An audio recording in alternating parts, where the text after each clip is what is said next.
guhimbazwa no gushimwa bibi by'umwami kubwo amajambo meza y'igitangaza twamaze kumva. Ndashavure gato mwenda Tarusi kwa Mungu heruka yari zirish kubyo natahuyemwo. Naravye imikoraniro ryose kugira ngo ndamurabe ahantu runaka, hanyuma kwerezo nza kumenya ko yari yicaye inyuma ahantu mu ifuruka. Mbega ibyo tubivuga kwiki? Hariho abantu bisunika ngo baje imbere, hariho n'abandi baja kure cyane inyuma, kandi abafise byinshi byo gutanga misi yose baba bashaka guma bicaye. Uko biri kose turashimira cyane Imana kubw'ibyo akora, kubw'ibyo dikora, ibyo twakiriye kubona neza umugambi w'agakiza byuzuye muri rusange ibyumviro by'Imana. Uyu munsi wagizwe n'inkuru mbi igihe Menata Harold Brink yampamagara ngo ambwira ko se wiwe yapfuye. Mu buryo bumwe amakuru ameze nk'ayo, ibyo bihe biradukora ko mu buryo budasanzwe. Aho rero twiyumvira ku bintu byinshi, ndetse cyane igihe tuba twarabanye turi kumwe. Ndi mu bantu ndabyizigira, ndi mu bantu batigera baharira bashwana. Sokuru Iling yari umuntu yari yagize umwimenyerezo we n'Imana, yari yarakoreye Imana mu bwizigirwa, ariko yari gato akiri inyuma, ntiyatahura mu buryo butomoye ibintu byinshi muri bene data n'abashiki bacu bakundwa. Ariko nkaraba nibuka ibihe byiza, canke nzigamye ibihe byiza by'ibihe twabaye hamwe.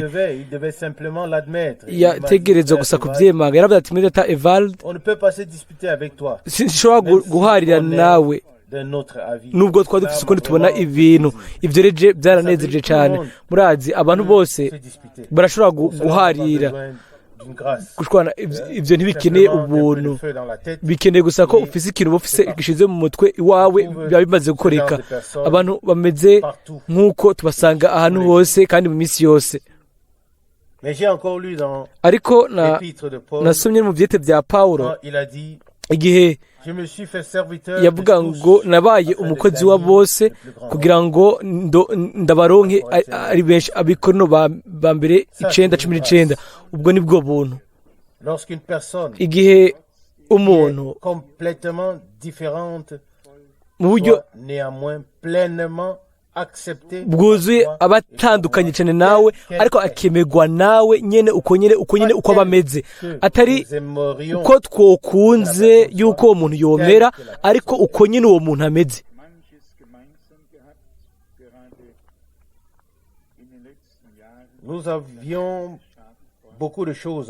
Durafise ibintu byinshi dusangiye, cyane cyane imyaka heruka amwe na sokuru Iring.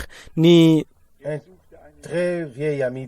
yari umugenzi w'umwungere wa kera mwiza, kandi hamwe nawe niho natanguriye korora intama. Yarondera uwo bafatanya, yarondera uwo bavugana, uwo bokwicarana.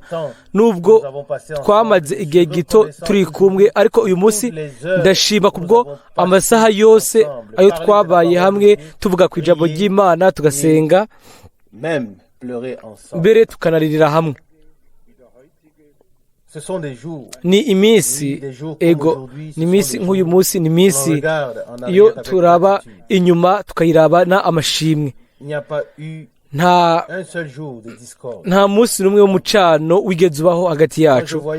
Igihe nabona ko ikiganiro kitariko kija mu merekezo meza, nahita mpindura ibyo duko turavuga.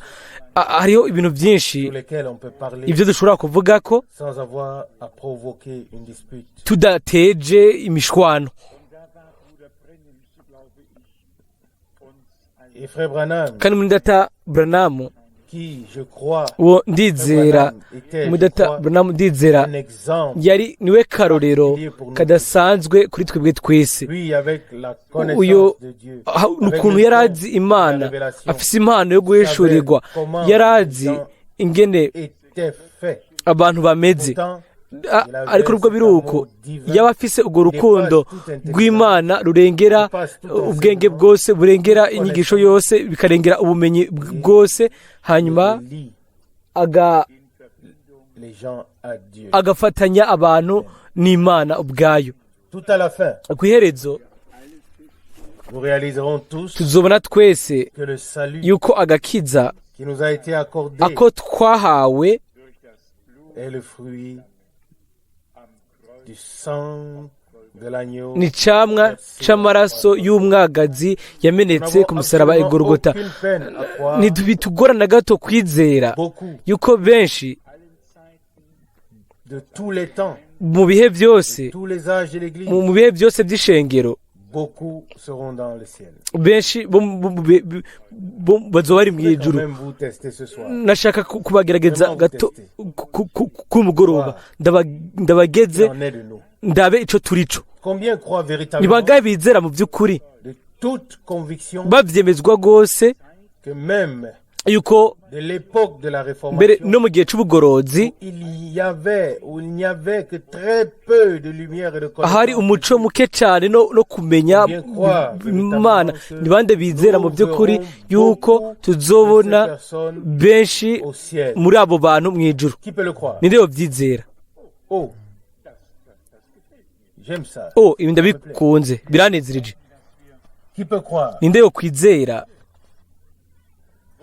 que dans l'âge yuko suivant, mu gihe le gikurikira baptême biblique aho umubatizo wa bibiliya ntiwari bwigishwe, ariko aho ukwezwa bihuje n'ukuri nk'uko imana yari guhishuye biciye kuri John Wesley hamwe n'abakurikiye bose, Whitfield, hanyuma n'ikindi gitigiri kinini cy'abandi bantu, murashobora mu by'ukuri kwizera yuko imana mu buntu bwayo a inclus yashizemwo tout ça, ibyo byose, qu'il a aussi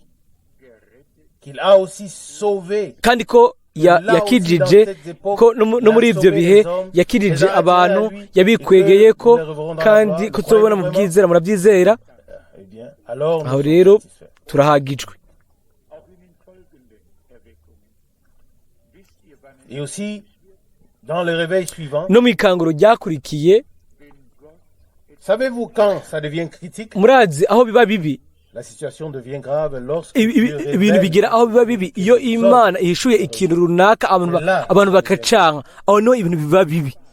Mais ariko tant que Dieu igihe révèle cyose quelque chose, imana yishura ikintu hanyuma abantu bakabyemera dans la mesure où cela leur est prêché, mu burebure ubwo babibwiyemo ne peut pas ubutumwa, croire plus, ntibashobora kwizera ibirenze ibyo, car kuko foi vient ukwizera de la prédication. kuza kuvuye La prédication vient de mu la butumwa, parole. ubutumwa nabwo buba bwavuye mu ijambo ry'imana. Buri muntu wese Accepter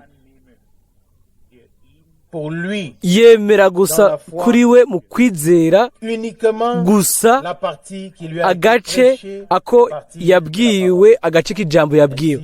Uko rero niko tuzobona mu bwiza tous les rachetés de tous les âges. abacunguwe bose bo mu binjira byose, guhera mu gihe cya John Smith Communauté baptiste, watanguje ababatisite hamwe n'abandi bose bavuga ubutumwa icyo gihe. Abo bose mu buryo budasanzwe bakoreshejwe n'imana gushika mu ikanguro ry'abapantekote. nous allons revoir tuzobona abacunguwe bose tous les âges. mu bihe byose. Même mbere Abraham, Isaac et na Aburahamu Jacob, na Isaka na ils ne Yakobo savaient rien de la conversion, de la ntaco bari nouvelle bazi ku naissance. guhindukira umwami, ku kuvuka ubwa kabiri, ku mubatizo w'amazi no ku mubatizo wa mwemu. Eux aussi, nabo nous les reverrons. tuzobabona hariya. Mes enfants, abana, avec notre Dieu, tout est déjà arrêté. hamwe n'Imana yacu ibintu byose bimaze kuba Il dit à Noé, construis bishinze. l'arche. Ibwira Nowa ngo ubaka ubwato, hanyuma akaba uwo murongo muto ngo maze Nowa akora byose nk'uko Uhoraho yamubwiye. Amen. Ibyo birahagije. Nous lisons Hanyuma tugasoma dans le nouveau verset mu murongo mushasha dans le ngo Nouveau Testament, mu isezerano rishasha un seul passage. tugasoma umurongo umwe Il dit, uvuga ngo il était juste, ngo prophète de Dieu, yari umugorotsi ubugingo bwiwe bugororoka ngo bwababazwa n'ibintu byose byaba muri ico gihe. nous les reverrons tous. Tuzobabona bose Depuis Enoch à guhera Malachi, kuri Enoki gushika kuri Maraki, abo bose Imana yavugishije, abantu bose bayizeye tuzobona bose. je le répète, Ndabisubiramwo, ça devient grave uniquement lorsque biba Dieu bibi parle. gusa iyo Imana ivuze, iyo Imana yishuye ijambo ryayo, Lorsque Dieu iyo Imana introduit ishizemwo introduit plus profondément izanye ibintu by'ibwina, hanyuma abantu bakabyanka, aho rero ntibari byiza, car kuko alors la désobéissance, kutumvira, l'incrédulité s'installe. kutizera bica biza. Et ce n'est pas pour cela que nous sommes là. Hanyuma ntituri ngaha ku bw'ibyo, turi ngaha kugira ngo twizere Ce qui nous est prêché. ibyo twigishwa. Mais si quelqu'un Ariko umuntu pense aujourd'hui yiyumviriye uyu munsi que ce qui suffisait ati il y a 400 ibyari ou bihagije 200, haheze imyaka amajana ane, amajana abiri canke ijana canke 50, celui qui croit que uwizera ce qui yuko suffisait en ce temps ibyari bihagije ico gihe bihagije n'ubu, uyo muntu ntiyakurikiye kungene ibintu bimwe mu byagiye biratera imbere. Uyu munsi birakwiriye yuko twizera amasezerano yatanzwe mu gihe cacu kugira ngo tuyabone asoza. un autre jour, Niwo munsi wacu, nico gihe cacu, le jour et le temps ni umunsi kandi nico gihe dans lequel muri ico plan umugambi w'agakiza w'Imana ushikira indunduro et où nous yawo, kandi parvenons tous, aho twese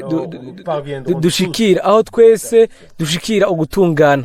j'étais quelque part, Nari ahantu et un runaka, fils a dit à sa mère, hari umwana umwe yabwiye nyina wiwe un jour ati tu finiras dans une maison de retraite umunsi umwe uzorangira ugiye mu nzu y'abantu bakukurutse, qui s'occupera de toi ou prendra soin de toi. ntuzogira umuntu akwitaho. Et cela lui a transpercé le Ibyo byamucumise mu mutima. Une femme Umugore qui n'a fait que du bien dans toute sa vie. yagize neza gusa mu buzima bwiwe bwose. Non. Oya, Ce genre de personnes abantu bameze parlent ainsi, bavuga nk'uko doivent encore expérimenter bategerezwa kugirwa basha, bakagira ukuvuka bwa kabiri.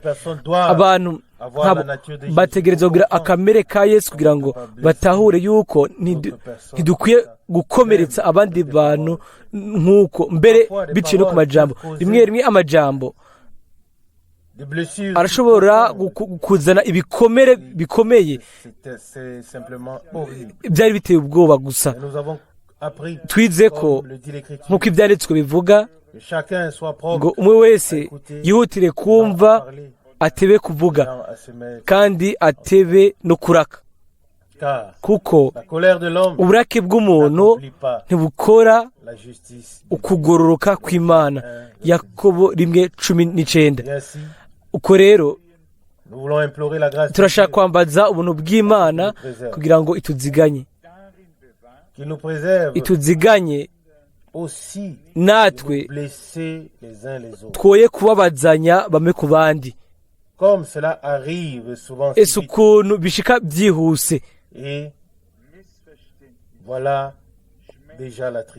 abantu bakaba bari ngaho bababaye, umubabaro ukabashikako. Umuntu wese yumva umubabaro ntaba yumva neza.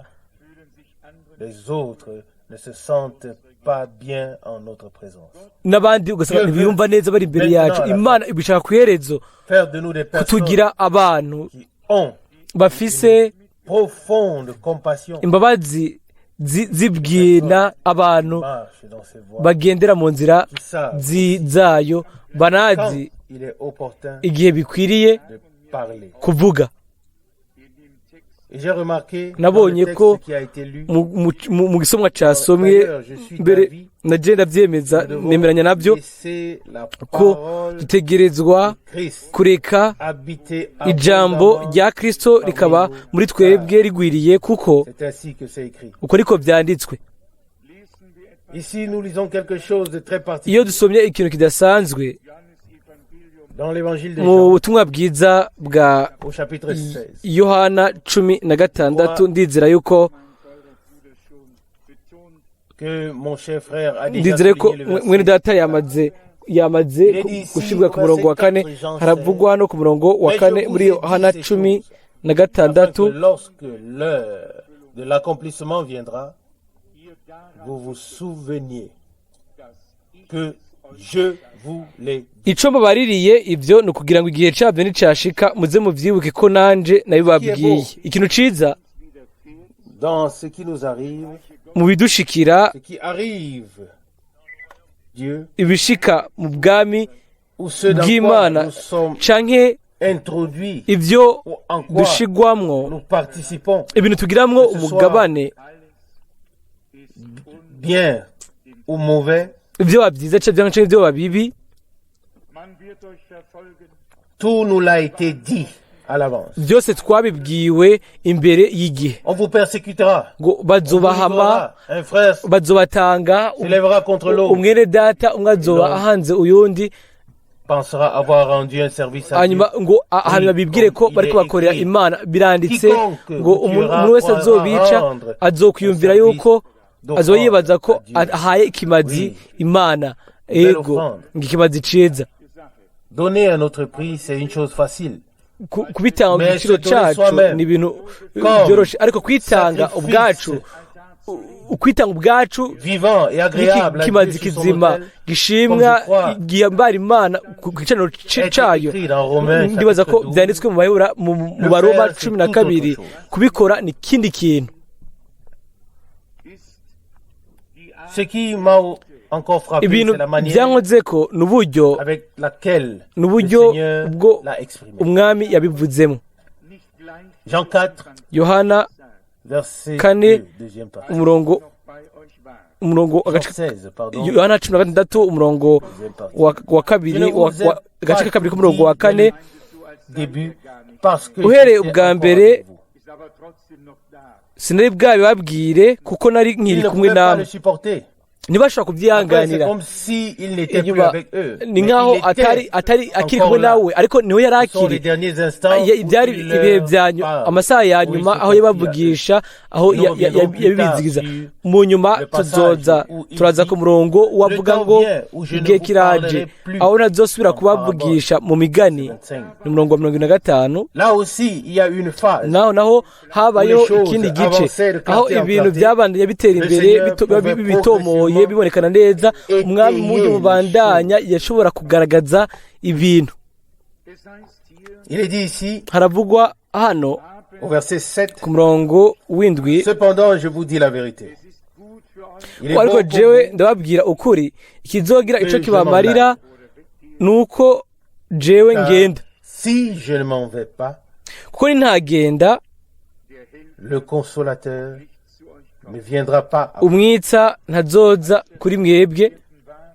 Lorsque le Seigneur était sur terre, Igihe umwami yari hano ku isi, il pouvait être à Jérusalem, yashobora kuba ari Yerusalemu, mais il n'était pas en Samarie. ariko ntiyaba ari Samariya. En Samarie. I S'il était en Samariya. Samarie, Iyaba il ne pouvait pas être à ari Samariya ntiyashobora kuba ari Quand il était Kaperinawumu. sur la terre, Igihe yari hano ku il était isi, lié yari dans le temps, afatanye abohewe ku bihe lié au lieu. kandi abohewe no mu kibanza Il aba était à arimo. Canaan, Iyo en Galilée, aba ari Kanani, il était i Galilaya, ntiyaba ari Yudaya. Lui, Uyu munsi être partout. ashobora kuba ahantu hose Sur toute la terre, ku isi yose, avec tous les croyants, hamwe n'abizera dans bose, chaque réunion, muri buri makoraniro yose, selon la promesse nk'uko qu'il a isezerano lui-même faite. iryo wenyine ubwiwe yakoze rimeze. Là où deux ngo aho babiri trois canke sont batatu réunis en mon bakoraniye nom, mu izina je ryanje, suis ngo au milieu d'eux. bandi hagati muri bo, Selon Matthieu 18, nk'uko biri muri Matayo 18:20.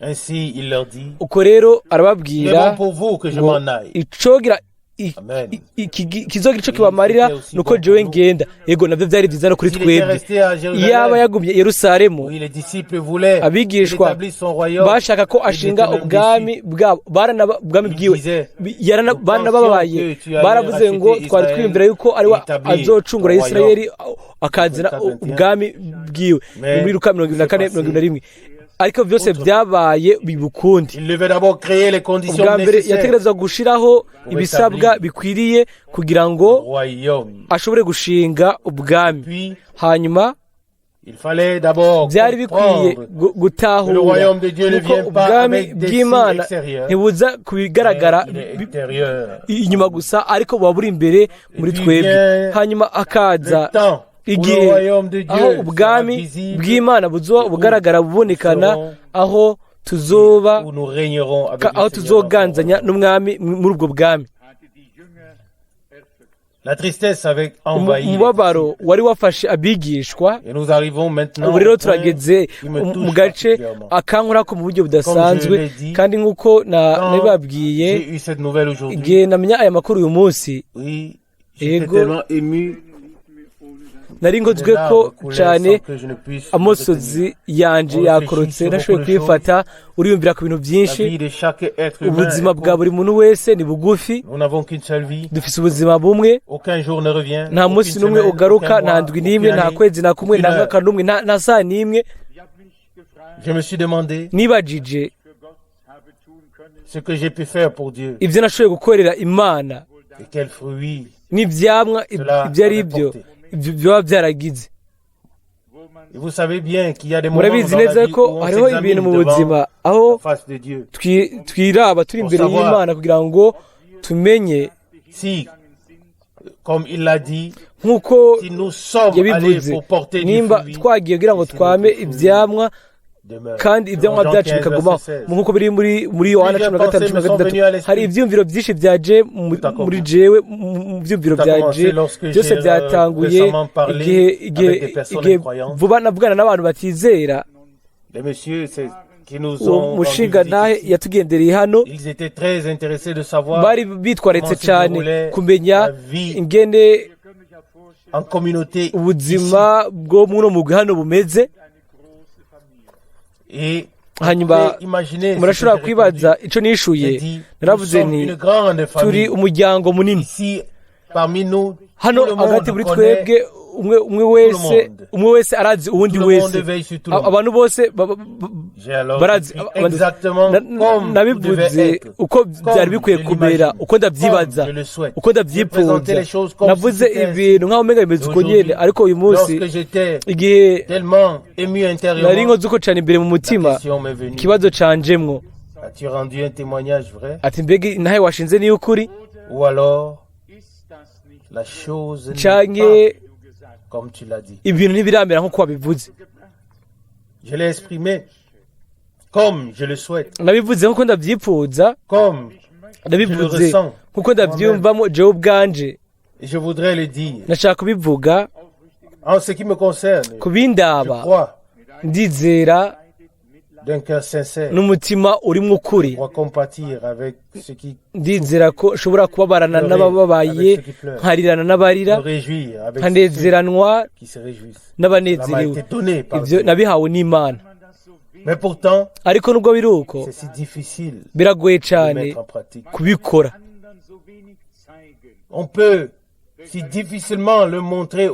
urashobora kubyereka abandi mu buryo bigoye bikaba bigoye kubereka umugabane uwo ufisemwo mu biriko birabashikira ntituraba abantu bari hafi na hafi y'abandi kuramo ku bandi hari ibibazo byinshi ntituraniga ingene dukwiye kubana hamwe rimwe abatizera n'abanyabwenge cyane gusumba abizera abizera babibona bihuse bagaca urubanza bihuse bagatsindisha bagaca urubanza bagatsindisha ariko tugomba kwiga ku mwami tukamwigira ko avuga ngo nimunyigire ko nciye bugufi kandi ndumugwa neza mu mutima amen ariko aho nyene niyumviriye uyu munsi yuko ishengero rizorangiza neza rishika kuri urwo rugezo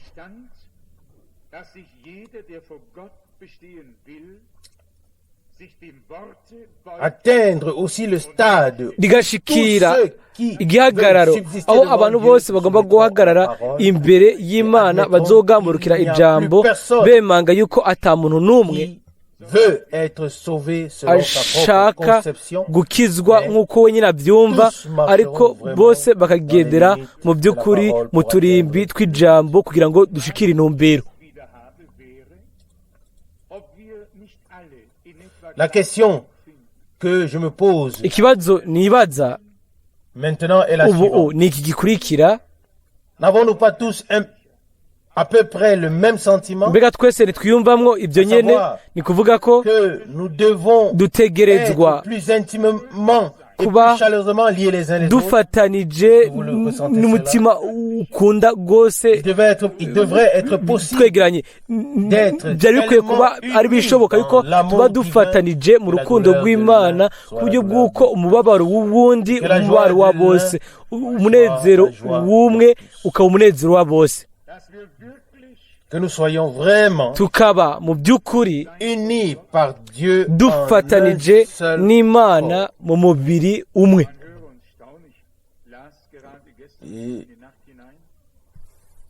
J'ai lu hier soir tard dans la nuit un livre. Ejo mwijoro hize cyane nasomye igitabo cyanditswe n'umuvugabutumwa umupasiteri wo mu Muteriano, un pasteur qui est un vrai protestant, ariko ni umwungere w'umuporoti mu by'ukuri agwanya papa nk'uko ugwanya satani.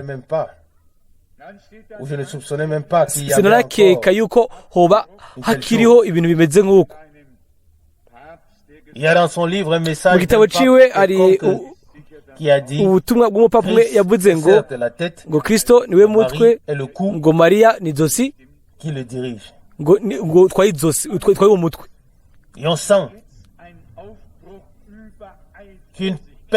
Tukumva ko hari gutobora biriko biraba ahantu hose mu byizere.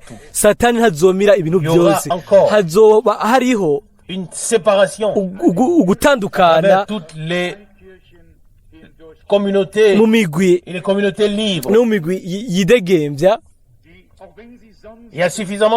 Hariho abantu bahagije nubwo batamenye ukuri ariko badashaka kujana inzira ijiroma. Uwo mugabo yagaragaje ukuntu ibintu by'imizimu biri imbere cyane ku bijyanye no kwambaza abapfuye n'ibindi. Nanezerewe yuko abantu bagira intege muri kino gihe, atari mwe Dr. Frank gusa cyane twebwe gusa hano, ariko hariho n'abandi bantu bagira intege zo kumurika ibintu bahawe biva mu byanditswe byera. Nk'uko meje kubivuga, ndizera ko Imana izoha abantu ayandi mahirwe nyayo by'ukuri, impano y'ubuntu imbere y'uko umuryango wugarika burundu.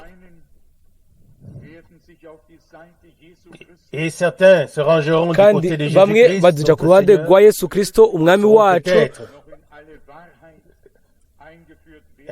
encore introduit dans toute la vérité, bashigwa mu kuri kose, kuko qui veut contester ou m'empêcher de croire que comme l'Esprit de Dieu kuko mwe mu w'Imana uko yaje ku mashengero no ku mashengero yidegembya mu bice byose by'amakanguro, hanyuma akamurika prêché en ce ibintu temps. byari bivugwa Qui mu veut butumwa muri icyo gihe contester ninde agomba guharira le même yuko esprit uwo de mwemu Dieu nyine à la w'imana fin des ku iherezo temps ry'ibihe mettra en lumière azomurika la parole ijambo qui s'accomplit irizosohoza maintenant pour ce ku bwo kino Amen. gihe amen n'éclairera-t-il pas, mbega ne révélera-t-il ntazomurika pas ntazohishura à ceux qui sont ahishurira destinés à avoir part abantu à bagenewe ce que Dieu kugira umugabane mu byo va encore imana izokora Oui, peut-être nous devrions yego attendre kumbure encore dutegerezwa un peu de temps. kurindira ikindi gihe Et gito heureux harahiriwe abashobora kurindira Pensons aux prophètes, pensons aux hommes de twumvire Dieu. ku bahanuzi twumvire ku bantu b'imana mose Vous pouvez murashobora kubisoma Moïse a Mose commencé yatanguye 10 ans imyaka 10 imbere y'uko igihe nyaco gishika au lieu d'attendre yihuse cyane 400 ans aho kurindira imyaka amajana ane après 390 inyuma ans, y'imyaka exactement après amajana 390 ans, 390 c'était le temps pour lui. cyari cyo gihe ciwe yiyumva yumva muri we umuhamagaro yumva yarazi impamvu imana yamuhamagaye Mais ariko le temps igihe devait venir. cyategerezwa gushika Et lorsque le temps fut hanyuma accompli, igihe comme il est cyari écrit, gishitse Dieu uko byanditswe envoya son ngo fils imana irungika umwana wayo dans la chair. mu mubiri Pour tout, le temps doit venir. kubw'igihe ibintu byose bitegerezwa gushika Et quelle était la conséquence? mbega ingaruka zari zihe yuko mose yakoze imbere Il y'igihe a battu à mort un Égyptien. yarakubise yica umunyagiputa amuhamba mu musenyi hanyuma umunsi ukurikira abari babiri bariko barashwana regera abwira ati nimurindire ninde reka agira nabi uwundi hano hanyuma umwe muri bo aramubwira ati Attention, calme-toi. witonde uhore wizera yuko ushobora kudufata nk'uko wafashe umunyagiputa ejo Et Moïse hanyuma mose s'est retiré d'où il était venu. yivanamwo asubira iyo yavuye Exactement 40 ans se sont encore neza imyaka 40 yindi irarengana nico gituma turabizi précisément neza yuko ico gihe cose cagiye kumara imyaka 430 kuvuga imyaka 390 guteranya imyaka 40 birakwiye ko tumenya kurindira rebabwira nimba hari umuntu abiragira ngo yegere imbere ni jewe ariko ndirinda ko no kwirukanga nkaje imbere y'umwami namaze kubivuga hano turindiriye yuko ibintu bya nyuma ko biba mu ishengero mugeni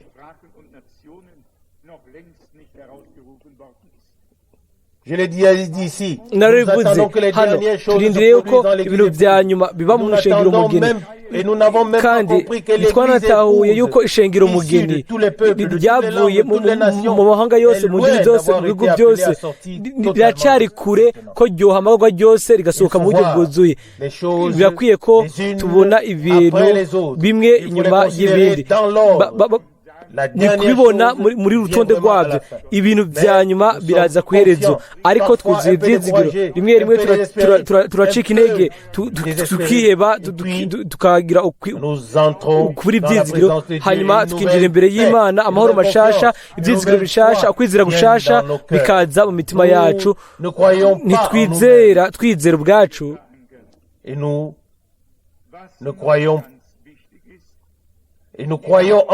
twizera imana ntitwizera ubwacu ariko twizera imana twizera mu byo yavuze aho niho dushingiye ikintu nyamukuru mu murongo wo muri yohana 16 uwo twasomewe ni ukuba nk'emu yera yemeza icyaha ni ku murongo w'8 ese ukuntu abantu bihuta biyemeza ubwabo icyaha bakavuga bati ni icyaha hanyuma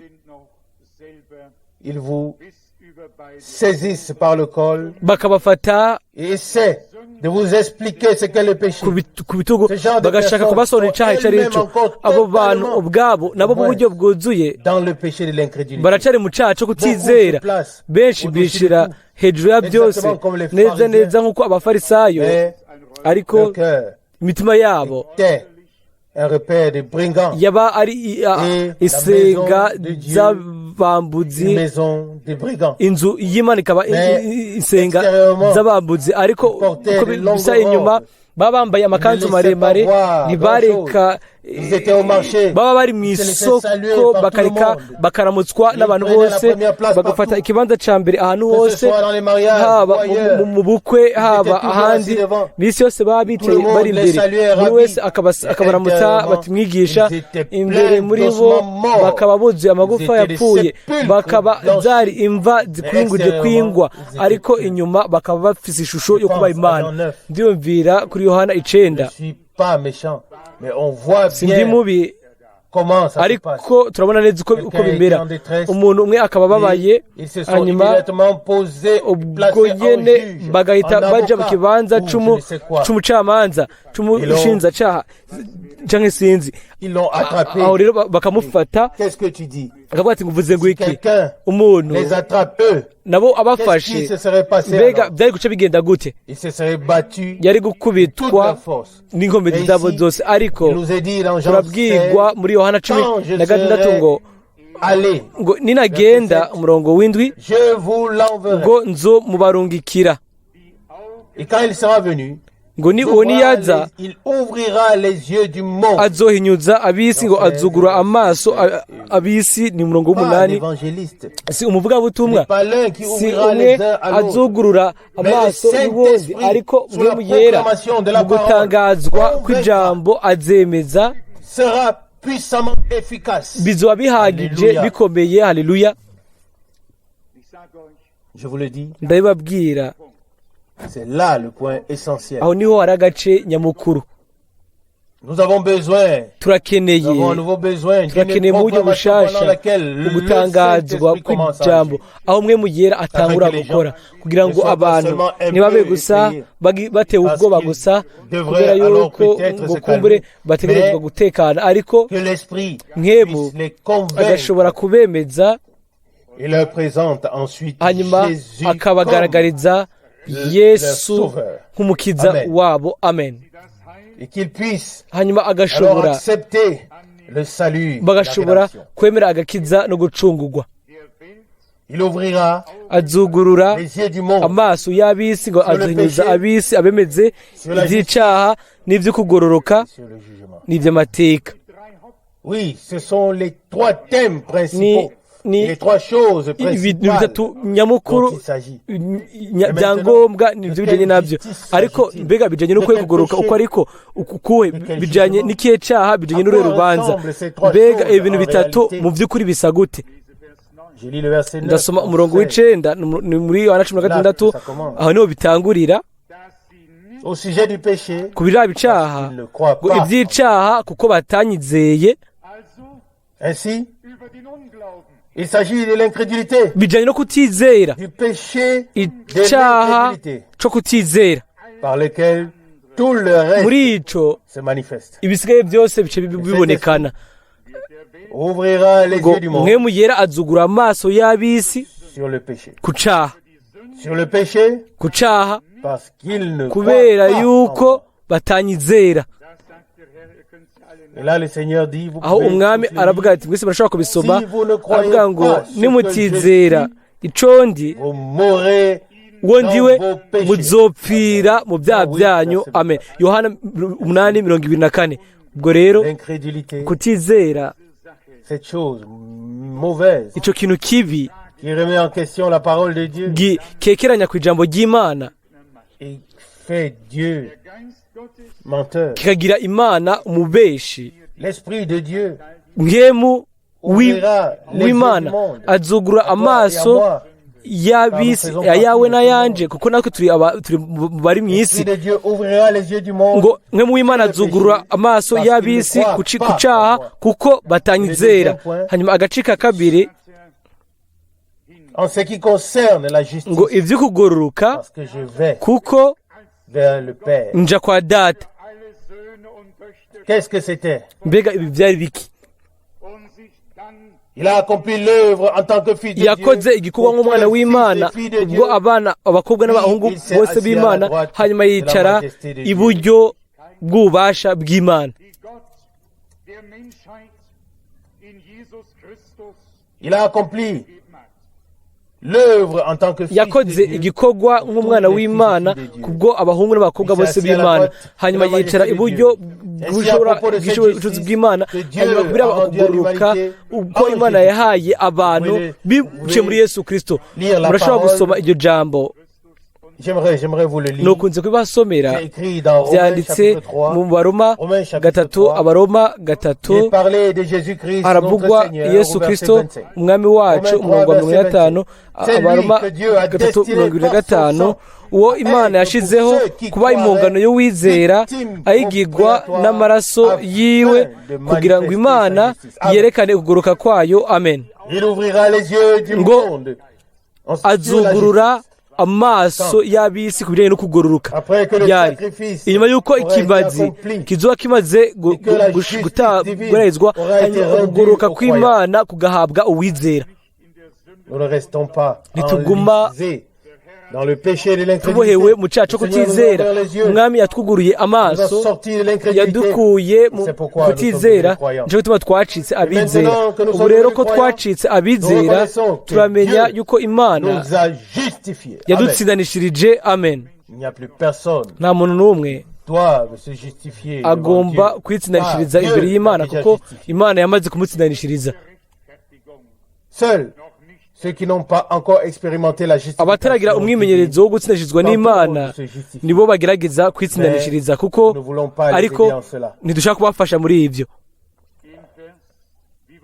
Nous continuons dans le verset. turabandanya mu murongo mbega twari turihe Nous lisons kumbure le turasoma verset 26, umurongo Romains wa 3. mirongo gatandatu mu baroma Il voulait gatatu ainsi manifester sa justice dans le temps présent, ngo no kugira ngo yerekane ukugoroka kwayo muri iki gihe lui-même ngo ibe juste imana igororoka n'itsindanishiriza uwizeye Yesu. qui a la foi en Jésus. Amen. Amen. En ce qui concerne ce sujet, ku biraba ibi il y a beaucoup préoccupé Luther. byari Luther yarabyitwaritse cyane ugutsindanishirizwa nyako gushingiye ku gikorwa cyo gucungurwa cyakorewe muri Yesu Kristo, cyasohoje na Yesu Kristo. Oui, Ego ce sujet qui a préoccupé Luther, uyu ni umutwe Luther yari yitwararitse qui a apporté cyane le salut, wa l'assurance de la foi, byazana agakiza, ubushizi bw'amanga bwo kwizera n'ubushizi bw'amanga il en va bw'agakiza. de même pour nous. nako bimeze kuri Qu'avons-nous twebwe. dit ici, Mbega il n'y a pas longtemps, twavuze iki hano nta gihe Il y a des giheze, gens hariho qui abantu ont fréquenté, qui ont pris part à bagize des meilleures réunions dans toute leur vie, umugabane mu makoraniro ubuzima bwabo bwose, hanyuma ugasanga iherezo rije ntibafise amahoro n'Imana, ntibafise il les a ubushizi acceptés. bw'amanga ko yabebeye. Aho rero turahungabana Ce que la parole de Dieu a accompli. twibaza icyo ijambo ry'Imana ryakoze. Ariko Ne restons pas dans bakundwa, l'incrédulité ntimugume mu kutizera et ne déshonorons pas Dieu, kandi ntimusuzuguze Imana, mais ariko ouvrons les yeux dans la foi mwugure amaso mu kwizera sur le péché, ku cyaha,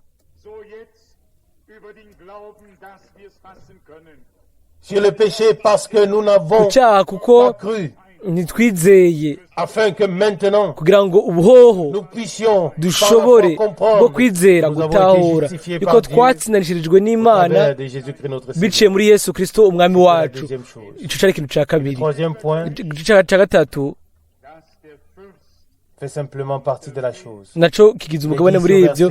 Haravugwa no ku murongo wa 11 muri Yohana 16 Sur le jugement, iby'amateka, parce que le prince de ce monde a été kuko jugé. umwami w'iyi si Nous devons yaciwe ku également iteka. comprendre que le Tuvuga Seigneur gutahura n'a yuko pas prononcé umwami le jugement, ou ntiyavuze plutôt la condamnation sur l'homme. ntiyavuze mais gutsinda gushobora sur kuri le urubanza ku muntu, ariko yabikoze Et alors, ku nzoka. directement, il a fait la promesse. ubwo nyine mu buryo butumbereye ahita atanga isezerano ku rubuto, ku rubyaro ruzobyagwa n'umugore ruzoza kumena umutwe w'inzoka. Itanguriro 3:15. Croyons de tout cœur, twizeye n'imitima yacu yose, tubyizeye n'imitima yacu yose, tukizera yuko umwami w'ino si yamaze gucirirwa ku iteka, nk'uko umwami yabivuze muri icyo gihe. aravuga ngo ubu rero urubanza ruje ku mwami w'iyi si, ngo nabonye satani akoroka ava mu ijuru nk'umurabyo. amen. byari biki? yari amaze kuba abonye intsinzi, satani atsinzwe imbere ya Golgota. mbega natwe inyuma ya Golgota tubona iki? yabona intsinzi kuri satani imbere ya Golgota. none twebwe inyuma ya Golgota twobona iki? umwansi yaneshejwe, akorowe avuye mu ijuru. ariko ibyo bintu bishobora guhishwa gusa na mwemu w'Imana. ni kubw'iyo mpamvu nico yaziye. murazi yuko hariho benshi muri no runganwe. jewe ndemeranya n'impano, ndifuza n'umutima wanje wose ko hoba intango igihe c'intumwa byokoreka neza biciye ku gikorwa nyacu camwe mu yera. ariko uyu munsi benshi arabasizwe mu muzingi wa kabiri mu gice c'imwemo, ariko batagize iyo myimenyerezo itangura mu bugingo bwabo. nico gituma byose bidashikamye neza. Imana ishaka kudushikamisha, ishaka kudushikamisha, ishaka kwishura. hubaho ibintu byinshi byo kuvuga, ni ayo se n'amajambo y'igiciro ayo umwami wacu yavuze. uyu munsi ashaka kutuvugisha jewe nawe, ashaka kutubaza ikibazo gikurikira: ni gushika hehe, mu ruhe rugero umwami yoba yarasoje mu buzima bwacu, mu bugingo bwacu ibyo yasezeranije. amen. kuko niryo naryo ni isezerano. yaravuze imbere y'igihe ngo kugira ngo igihe bizosohoreza muze mwibuke yuko nabibabwiye. umurongo wa 4:16 ntacyo bitwaye ibintu yavuze, haba ku biraba uguhamwa, ukuza kwa mwe mu yera, azemeza icaha by'amateka n'ibyo kugororoka. ntacyo bitwaye ibyo yavuze, ibyo yavuze aho bisohoreje tubyumvira mu mashimwe no mu gushima ibyo yasezeranye. ngo umwami w'isi aciriwe ku iteka. igihano cyari gikwiye kudukubita cyakubise umwami wacu n'umukiza wacu, nawe yamenye umutwe w'umwami w'isi, amukuramwo uruboyi rw'urupfu, aramunesha. amen. ndabibabwira ibyo bintu dushoboye kubyizera n'imitima yacu yose, tukagira icyizere Imana ko igumya ijambo ryayo. ndiyumvira yuko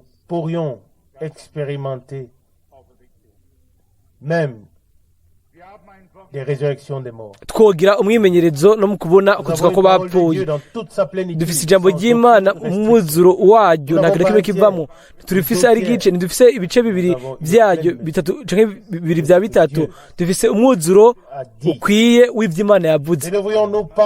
mbega ntitwategerezwa guhabwa umwuzuro w'ivy'Imana ikora? mbega misi yose ntiyama ifise ijambo ryavuzwe mu gihe gikwiye? mbega ntiyamye imurika ku ijambo? mbega misi yose ntiyemeza ijambo? mbega ntiyamye arigira rizima mu mitima y'abantu? nimba twarufise ijambo ry'Imana muri kino gihe, aho rero mwemu w'Imana azogira iryo jambo ry'Imana rigire rizima. muri data Branamu yamye asubiramwo nk'uko biri muri Yohana 14:12, aho umwami wacu yavuga ngo ibikorwa nkora namwe muzobikora. Imana iduhe ugufatanya nayo compréhension iduhe gutahura dans nos relations les uns avec les autres. mu byo dukorana bamwe ku bandi Afin que comme kugira ngo le dit l'Écriture, nk'uko ibyanditswe nous bivuga nous supportions les uns les autres. twihanganiranire bamwe ku bandi mu rukundo umwe abone uyundi yuko ari mukuru amusumba Que toutes les choses qui causent des problèmes ibintu byose biteza ibibazo bituma haba uruhagarara peser bishobore avant d'être dites, gupimwa imbere y'uko bivugwa afin de considérer kugira ngo les conséquences pourrait avoir. turabe ingaruka bishobora kugira nicyo gituma imana iyo tuha ubwenge Pour le court temps qu'il nous kubwo reste igihe kigufi encore sur terre, icyo dusigaranye turi hano ku isi kugira ngo de dushobore mettre à profit pour lui, kugikoresha faire de nous ku nyungu z'imana itugire akarorero kazima amen. Je serais heureux si à la fin nonezerwa ku iherezo on pouvait dire tel était mon peuple havuzwe ngo ubu nibwo bwari bwo bwoko bwanje ou mon église canke niryo shengero ryanje était à la fin ku comme elle iherezo était au commencement. ryari nk'uko ryari rimeze ku ntango. Frère Branham l'a souligné mwenda tabernamu yabishimitse ko inshuro nyinshi mu butumwa bwiwe ubwo twasobanuye ubuzovugwa très prochainement. vuba cane. Il dit aravuga que ngo le Seigneur a promis de ramener l'église umwami à la yasezeranije fin dans l'état kuzana ishengero ku iherezo mu mero trouvait aho ryari riri, ou dans l'état où se trouvait l'église mu d'Éphèse. mero aho ishengero ryo muri efeso aho ryari riri Béni ku de toutes ntango les bénédictions rihezagiwe spirituelles imigisha qui yose existent dans les yo lieux mu buryo célestes. bw'imwemu iri ahantu ho mu ijuru. Croyons que le twizere rétablissement yuko n'est pas une parole vide. ukugarukanirwa si ijambo ririmo ubusa, ariko muri iryo twumve ko rifite ubushobozi bw'imana kugira ngo risohoze ibyavuzwe. izina ry'umwami rihimbazwe rishimagizwe amen. Levons-nous. turahaguruka dusenge. Merci de nous accorder de croire. urakoze kuduhaye kwizera Ce qui no kugira umwimenyerezo tu as dit. mu byo wavuze. Ton esprit vienne nk'emu wawe aze sur nous, kuri twebwe, illumine chaque domaine, amurike buri gice cyose, révèle et manifeste agaragaze la vie. yerekane ubuzima Amen. amen. Nous t'apportons toutes les requêtes de prière. twuzaniye imitwaro En yose particulier cyane celle de la cyane République tchèque. yo mu gihugu ca Czech.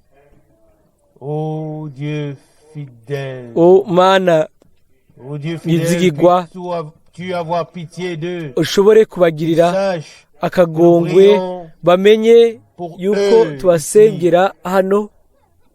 bien-aimé Sauveur, mwami mukundwa, tu connais les détresses. urazi imibabaro, Nous te prions de donner à ton peuple le pouvoir uhe ubwoko bwawe ububasha bwo mu izina ryawe kugira ngo et de croire uhavugwe ijambo ryawe.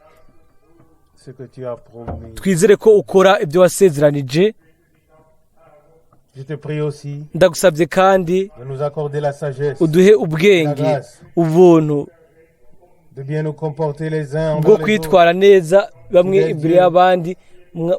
mana yizigigwa, Faisions le ton, dushobore kumenya ijwi le volume, ijwi toutes nos ubunini paroles. bw'ijwi n'amajambo yacu kubimenya ko bingana. Enlève de nous ukure muri twebwe ubupfu bwose, uduhe ubuntu bwawe, grâce devant ta face, ubuntu imbere yawe kugira ngo devenions quelque chose ducike qui serve ikintu cyo gushimagiza ubwiza bwawe. Bénis aussi ce week-end. uhezagire ni weekend o mana, Oh Dieu, o mana consacre toute cette salle, wishikanire tout ce qui y ikibanza entre, cyose n'abazocinjiramwo mwami. sanctifie les lèvres, weze iminwa, la bouche, umunwa, les yeux, amaso, les oreilles, les cœurs, amatwi, imitima ici avec nous. hano hamwe natwe. Seigneur, mwami te loue, ndaguhimbaza ndagusenga mu izina rya yesu. Amen. amen Amen. amen.